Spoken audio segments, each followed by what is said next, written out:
Vôleifã, eu estou aqui com a tarefa até certo ponto ingrata de tentar fazer todo mundo entender o regulamento do Campeonato Mundial Feminino de Vôlei.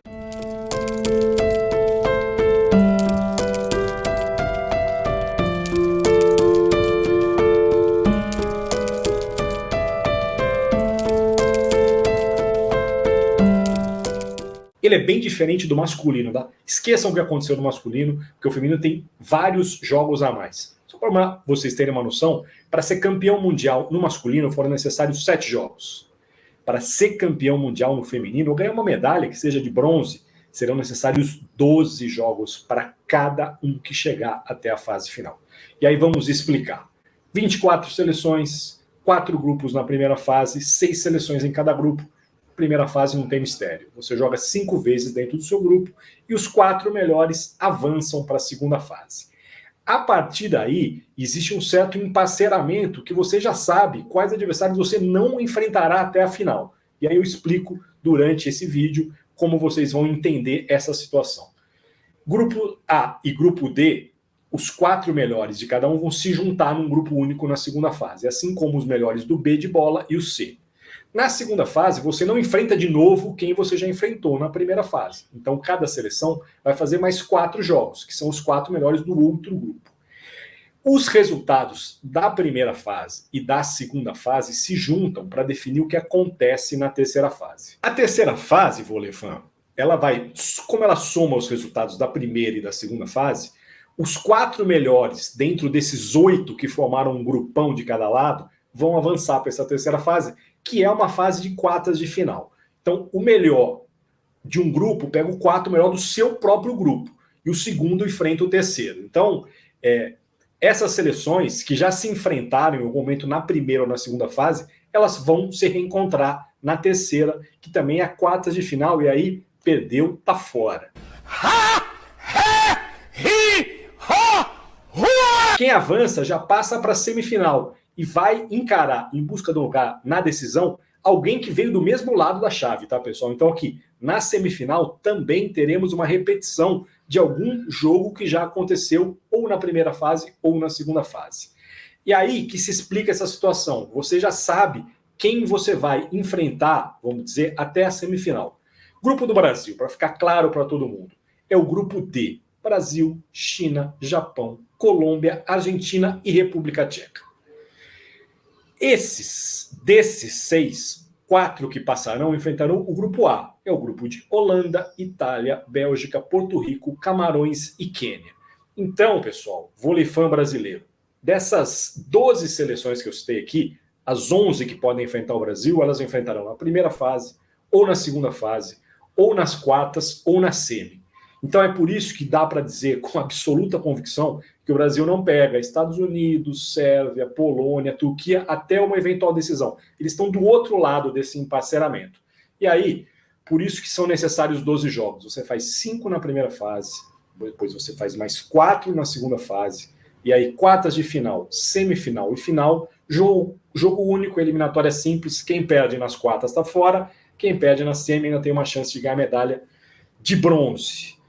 Não é um dos regulamentos mais habituais de se ver, mas é uma tentativa da Federação Internacional, um campeonato mais longo do que o masculino, obrigará que as jogadoras tenham uma preparação física até muito maior para aguentar essa sequência de 12 jogos para quem for até o final, e aí vamos esperar basicamente um mês para entender quem sairá da Holanda e da Polônia com esse título mundial. Se vocês não entenderam, eu não entendi o que ele falou. Deixa uma mensagem aqui na nossa caixinha do YouTube e a gente volta para tentar deixar um pouco mais claro para vocês como funciona esse campeonato mundial. Bom, depois dessa aula, dessa explicação muito mais do que detalhada da forma de disputa do campeonato mundial trazida pelo Dani Bortoleto, eu venho tentar trazer para vocês um pouco do panorama que encontrará a seleção brasileira na competição. A verdade é que é um título inédito, o Brasil ainda não conquistou em nenhuma oportunidade o campeonato mundial, bateu na trave em 3 oportunidades.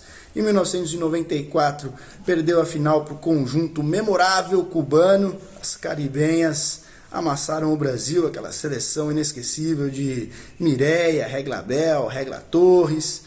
E depois, em outras 2 oportunidades, o Brasil perdeu a final para a Rússia de Gamova foi a vitoriosa em 2006 e 2010.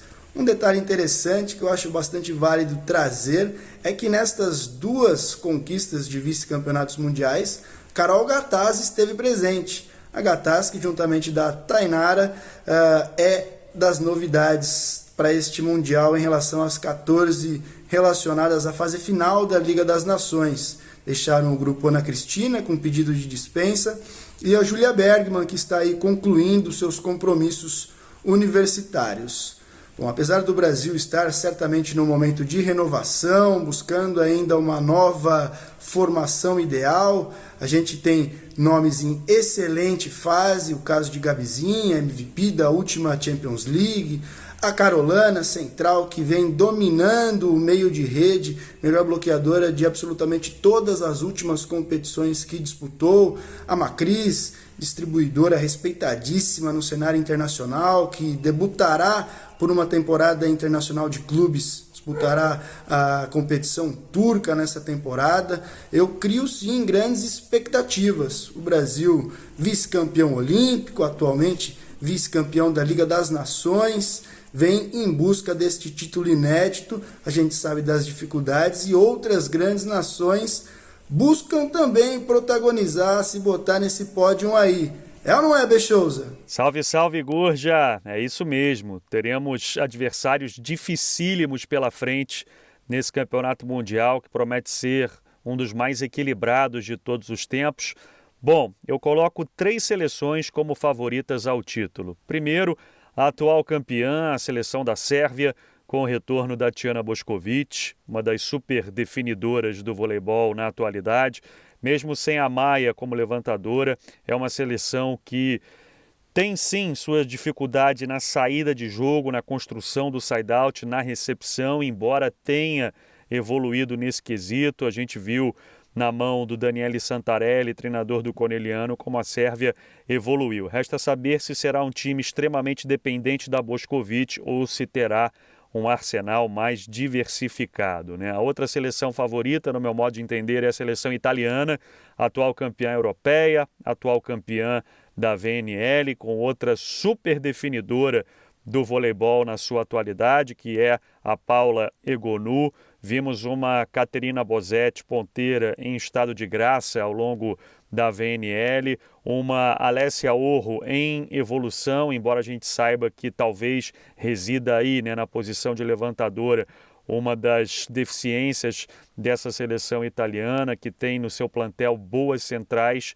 Então, Sérvia e Itália, que decidiram a última edição do Campeonato Mundial, permanecem como favoritas para a conquista do título. A outra seleção que eu considero favorita, a seleção americana, a que tem o melhor elenco, a que dá mais possibilidades ao seu treinador, o Kurt Kirali, Kelsey Robinson, uma jogadora espetacular, boas centrais, e a Drills, né, que sempre cresce, em especial contra a seleção brasileira. Brasil, Gurja, por tudo que você falou, já coloco num segundo grupo, o grupo daquelas seleções que vão brigar por medalha. Não vou me estender aqui sobre a seleção brasileira, mas ao lado do Brasil eu colocaria a seleção chinesa, que é sempre uma incógnita, mas que é uma escola fortíssima do voleibol mundial, mesmo sem a Tingzu e a Zhang. Eu acredito que a China, sim, pode surpreender, pode brigar por medalhas ao lado da Turquia de Karakurt, de Eda Erdem, de Ezer Agunes.